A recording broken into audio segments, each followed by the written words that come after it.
कि लक्ष्मण जी की बात ना कहे तो भी सचिव का धर्म है कि वो राजा को आके सत्य कहे। तो इसलिए कह रहे हैं कि लक्ष्मण जी ने कठोर वचन कहे, राम जी ने मना किया मुझे, लेकिन फिर भी मैंने बताया। बार बार निज शपथ देवाई, कह बिन तात लखन लरिकाई। राम जी ने बार बार शपथ दिलाई कि लक्ष्मण जी का ये बचपना है, तो इसकी बात जाके आप पिताजी को मत कहिएगा। लेकिन फिर भी कहा। कही प्रणाम कछु कहन लिए, सिय भई शिथिल सने। थकित बचन लोचन सचल, पुलक पल्लवित देह। कहते हैं कि सीता जी भी प्रणाम करके कुछ कहने लगी, लेकिन वो भावुक हो गई, भावना के वश में ज्यादा कुछ कह नहीं पाई। तेहि अवसर रघुबर रुख पाई, केवट पार ही नाव चलाई। फिर केवट भगवान का इशारा पाके केवट ने नाव चला दी और केवट भगवान को उस पार ले गया। रघुकुल तिलक चले एहि भांति, देख ठाठ कुलिस धरि छाती। और बोला मैं अपने इस छाती को, अपने हृदय को मैंने कठोरता पूर्वक मैं उस दृश्य को देखता रहा। पुलिस की तरह, वज्र की तरह छाती बना ली और उस दृश्य को देखता रहा कि भगवान जो है वन में गंगा जी के पार जा रहे हैं, वन में जा रहे हैं, और मैं कुछ कर नहीं पाया, भगवान को वापिस ला नहीं पाया। मैं आपन किम कहो कलेशु, जियत फिरऊ ले राम संदेशु। तो ये मेरा एक कलेश है मन का। मैं अपना अपना दुख, अपना कलेश कैसे आपको कहूं कि मैं राम जी का संदेश लेके आया, राम जी को नहीं ला पाया। अस कही सचिव बचन रही गयहु, हानि कलानि सोच बस भयहु। तो फिर सुमंत्र जी चुप हो गए और ग्लानि के कारण अब उनके मुंह से कुछ निकल नहीं रहा। सूत बचन सुनत ही नर नाहु, परेहु धरनी और दारुन दाहु। राम जी का वचन, राम जी का संदेश सुनते ही दशरथ जी जो है जमीन पे गिर गए। तलफत विषम मोह मन मापा, माजा मन मीन कहूं बापा। तो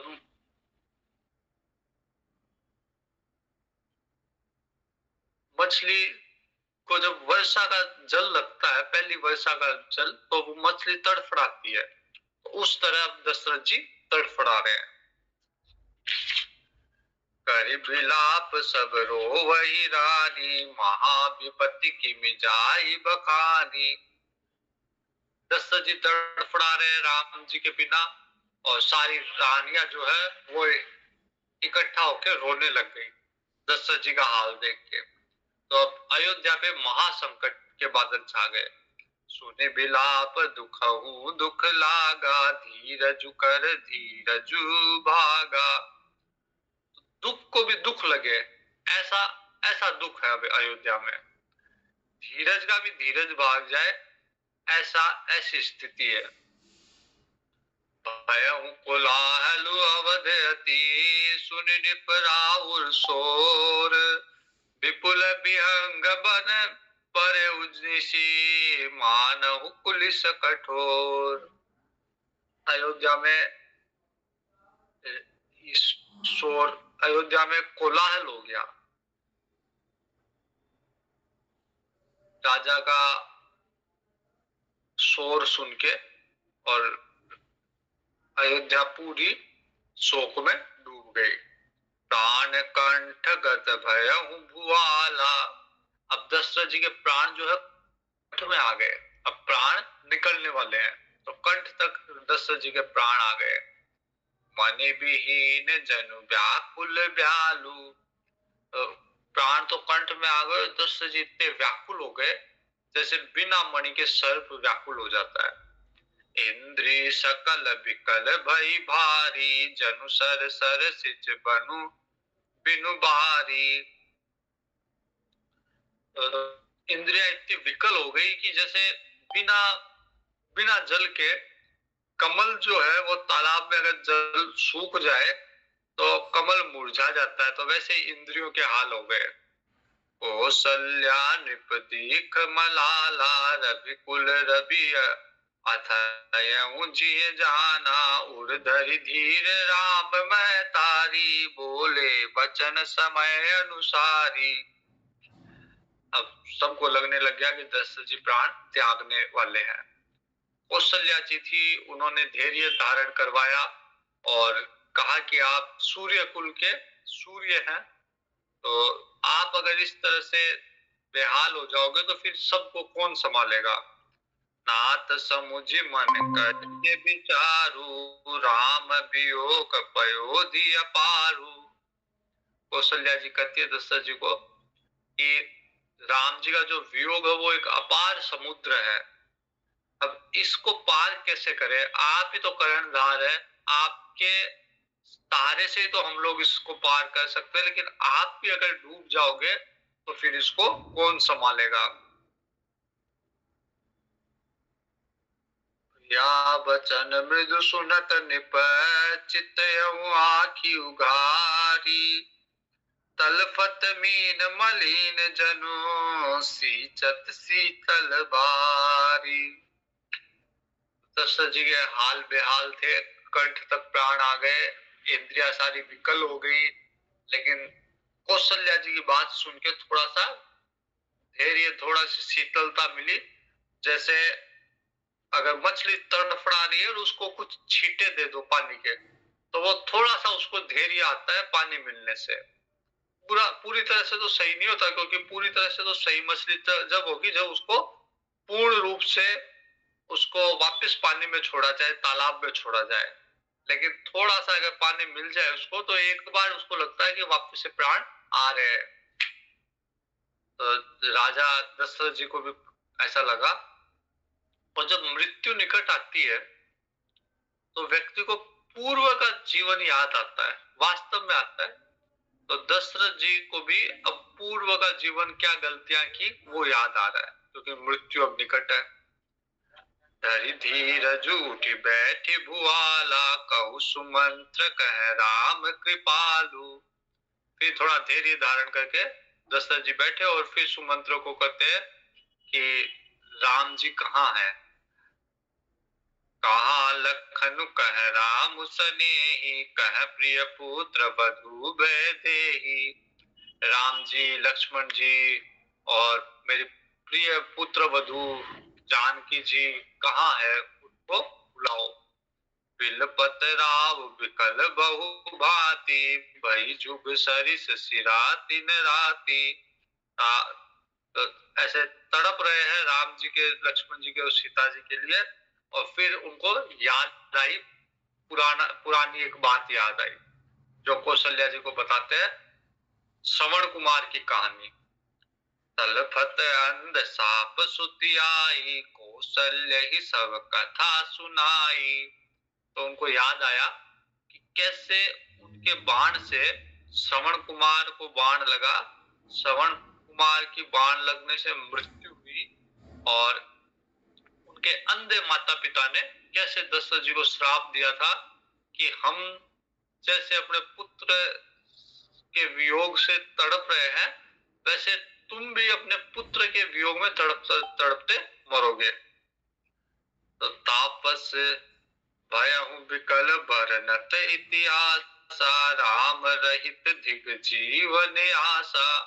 तो ये पुरानी बात सुनाते सुनाते दशरथ जी विकल हो गए और कहने लग गए कि धिक्कार है मेरे जीवन में बिना राम के। राम अगर नहीं है मेरे जीवन में तो फिर इस जीवन का लाभ क्या है।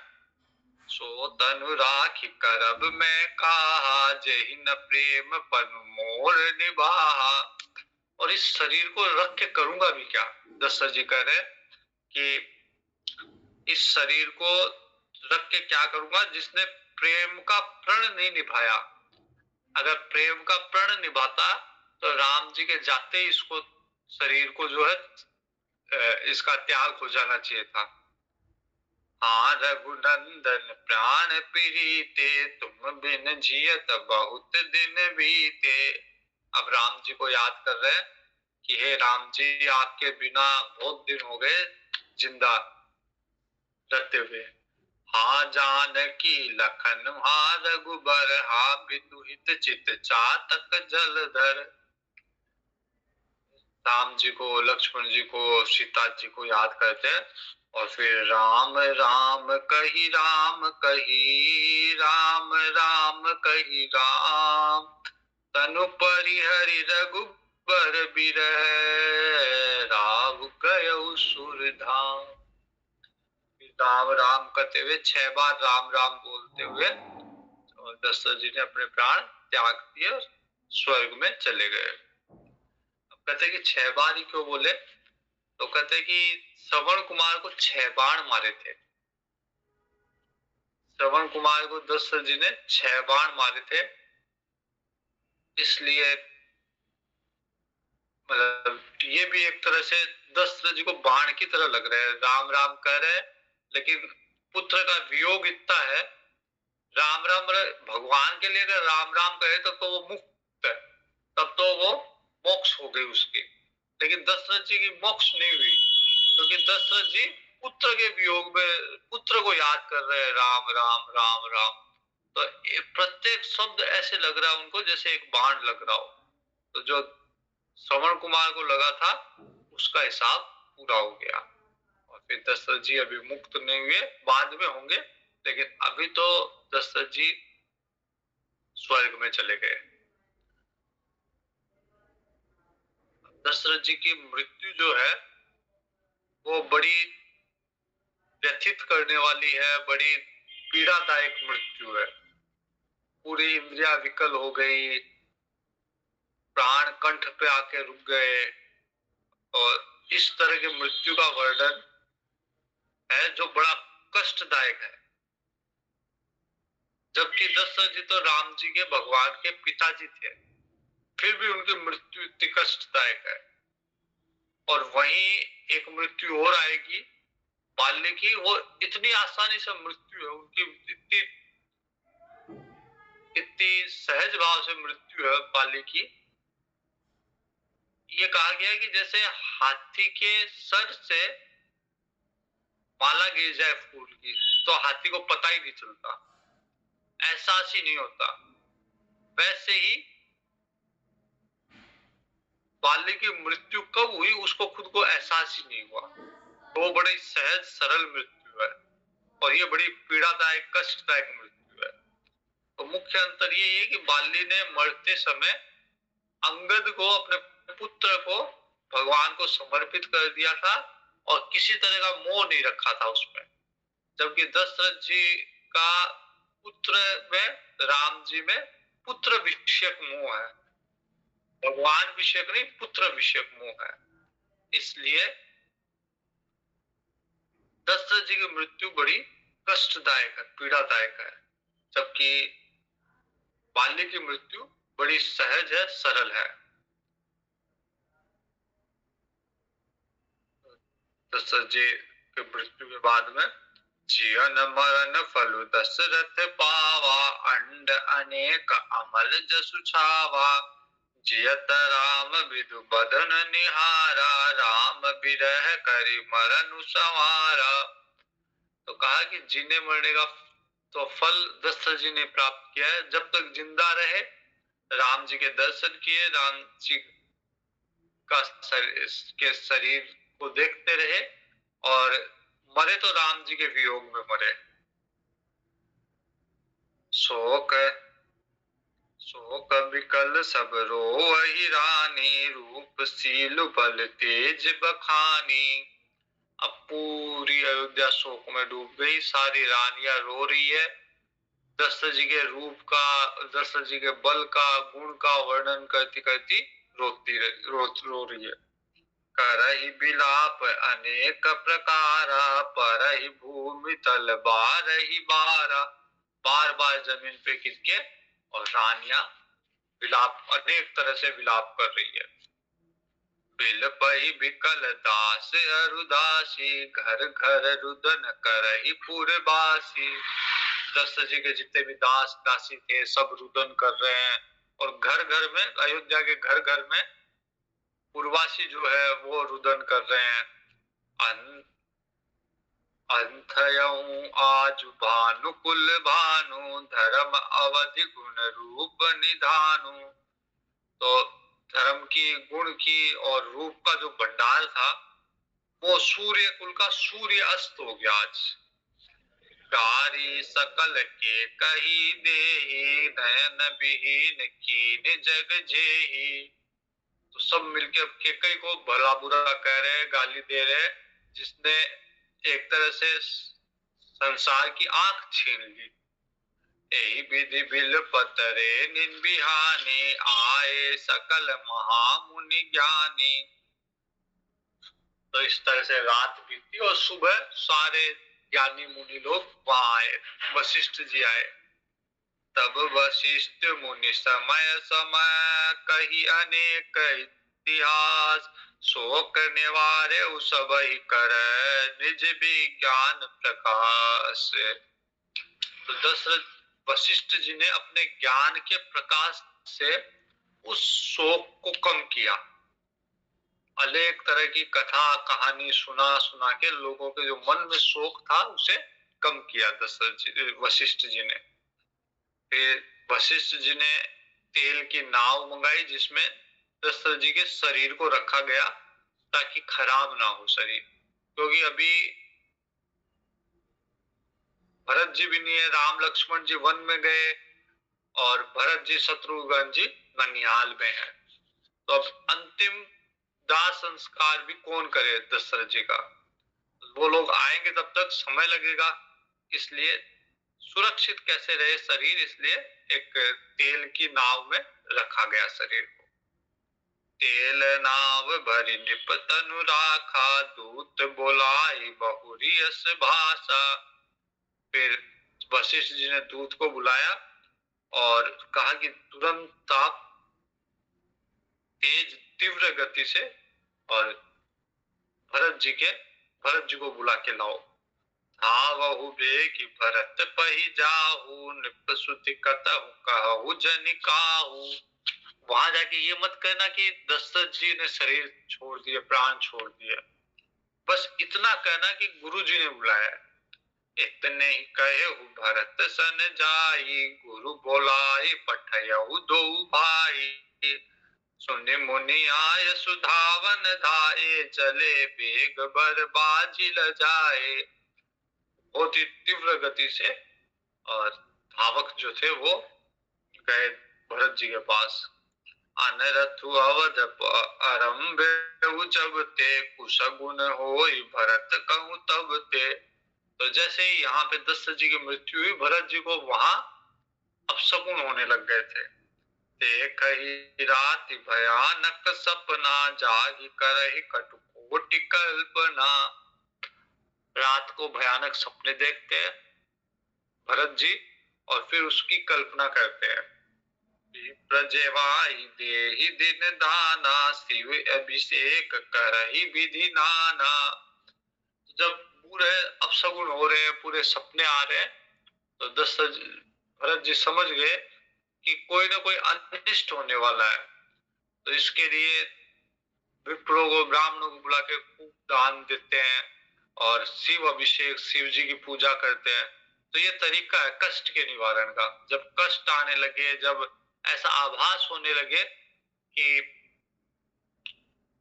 जीवन में कुछ अनुचित होने वाला है, कुछ बुरा होने वाला है, तो दान दिया जाना चाहिए। उस समय भगवान का अभिषेक किया जाना चाहिए, भगवान का को याद किया जाना चाहिए। तो भरत जी भी अनेक तरह से दान दे रहे हैं और भगवान शिव का अभिषेक कर रहे हैं। देख ही रात मांग हृदय महेश मनाई, कुशल मातु पितु परिजन भाई। और फिर भगवान शिव की आराधना करके शिव जी से वरदान मांगते हैं कि मेरे माता पिता भाई सब कुशल रहे।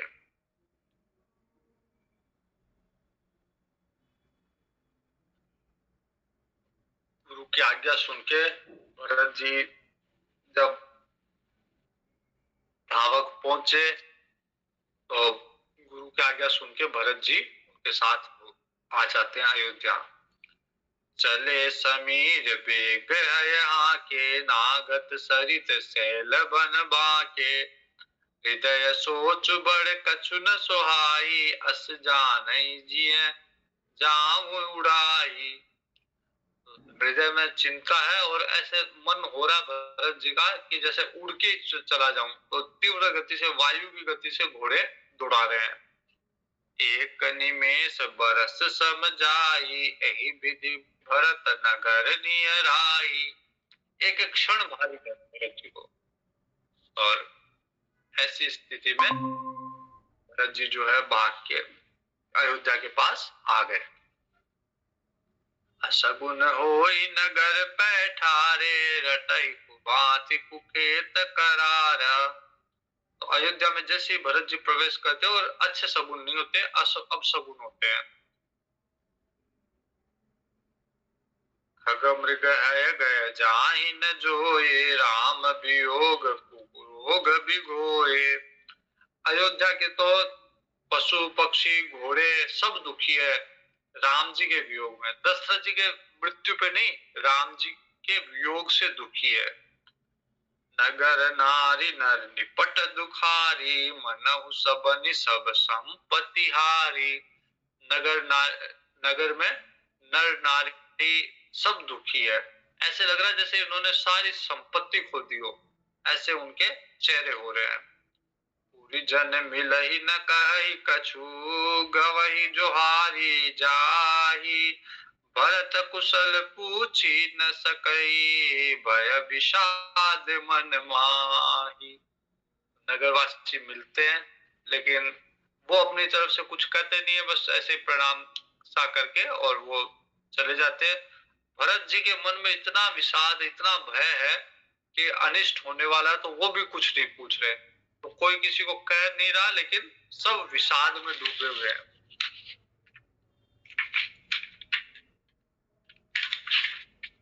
हाट बाट नहीं जाई निहारी, जनुपुर दह दिशे लाग दवारी। तो न बाजार में वो रौनक है अयोध्या जी की, न रास्ते में वो रौनक है, जैसे किसी ने आग लगाती हो अयोध्या में। आवत सुत सुन के कई नंदनी, हर सिरभी कुल जल रूह चंदिनी। केकई ने जब सुना कि भरत जी आए हैं, मेरा पुत्र आया है, तो केकई जी बड़ी प्रसन्नता से आरती की थाल सजा के और भरत जी का स्वागत कर रही है। सची आरती मुदित उठी धाई, द्वार ही भेटी भवन ले आई। आरती का थाल लेके गई और द्वार पे आरती करके और भरत जी को अंदर ले गई। भरत दुखित परिवार निहारा, मानहु तुहि न बनजे बनु बारा। भरत जी को कुछ पता नहीं, लेकिन ऐसा आभास हो रहा है कि मेरे परिवार में कोई संकट है, इसलिए भरत जी का मन प्रसन्न नहीं है। लेकिन केकई जी ने बड़ा स्वागत किया। केकई हर्षित भांति, मनहु मुदित धवलाई की राती। केकई ऐसे प्रसन्न हो रही है जैसे किराती जो वन में रहती है, वो किरातनी वन में आग लगा के प्रसन्न हो रही हो, वैसे केकई जी पूरी अयोध्या को बर्बाद करके और प्रसन्न हो रही है। सुतहि सौ सोच देखी मनु मारे, पूछति ने हर कुशल हमारे। केकई जी ने देखा कि दशरथ भरत जी जो है प्रसन्न नहीं है, भरत जी का मन मरा हुआ है। तो उनको लगा कि जरूर मेरे पीहर में कुछ गड़बड़ हुआ होगा, इसलिए भरत जी इतने दुखी है। तो भरत जी से पूछती है कि मेरे पीहर में सब ठीक तो है ना। सकल कुशल कही भरत सुनाई, पूछी निज कुल कुशल भलाई। भरत जी ने कहा कि आपके पीहर में तो सब सही है, आप यहाँ का बताओ, यहाँ सब ठीक है ना अयोध्या में? कहूँ कहूँ कह तात कहाँ सब माता, कह कह सिय राम लखन प्रिय भ्राता। भरत जी पूछ रहे हैं कि दशरथ जी कहाँ, मेरे पिताजी कहाँ है, और बाकी की माए कौशल्या माता सुमित्रा माता कहाँ है, और राम जी सीता जी कहाँ है, उनके बारे में पूछ रहे हैं। सुनि सुत बचन स्नेह मय, कपट नीर भरि नैन, भरत श्रवण मन सूल समय, पापिनी बोली बैन। तो कैकेयी जी कपट पूर्वक और भरत जी को कहती है, तात बात में सकल संवारी, भे मंथरा सहाय विचारी, कछुक काज विधि बीच बिगारे हु, भूपति सुरपति पुर पगुधारे हु। भरत जी ने कहा यहाँ सब कुशल है ना? कैकेयी जी कहती है कि हाँ मैंने सब ठीक कर लिया था, और इस काम में मंथरा ने बड़ी सहायता की मेरी, सब सब चीज ठीक करने में।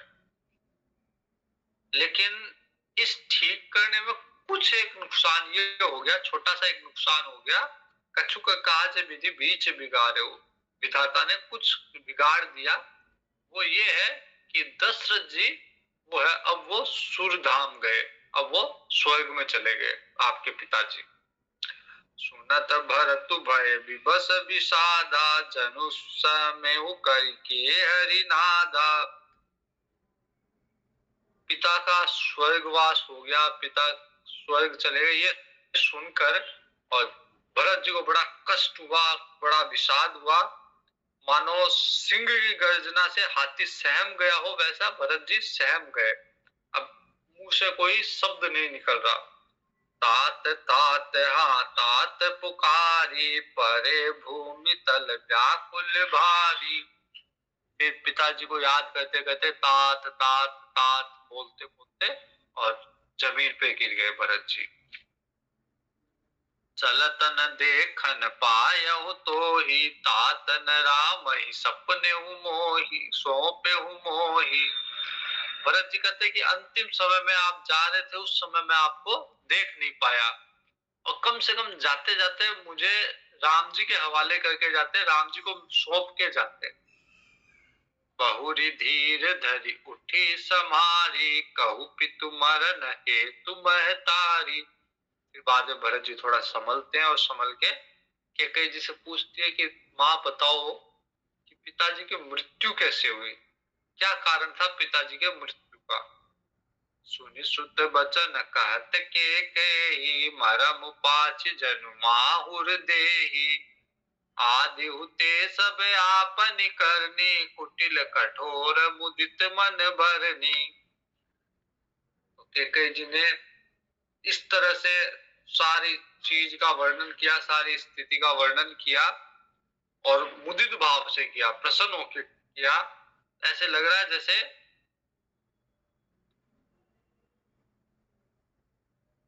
चाकू से अगर कहीं कट जाए और उसके ऊपर जहर लगाया जाए, तो पहले से घाव है कटने का, और ऊपर से ये जहर छिड़क रही है कैकेयी जी। भरत ही बिसरे पितु मरण, सुनत राम बन गोन, हेतु अपन जान जिय, थकित रहे धरि मोह। तो भरत जी को जब पता चला कि राम जी को भी वन में भेज लिया गया है, तो भरत जी को अब दशरथ जी की मृत्यु का इतना दुख नहीं है जितना राम जी के वन जाने का दुख है।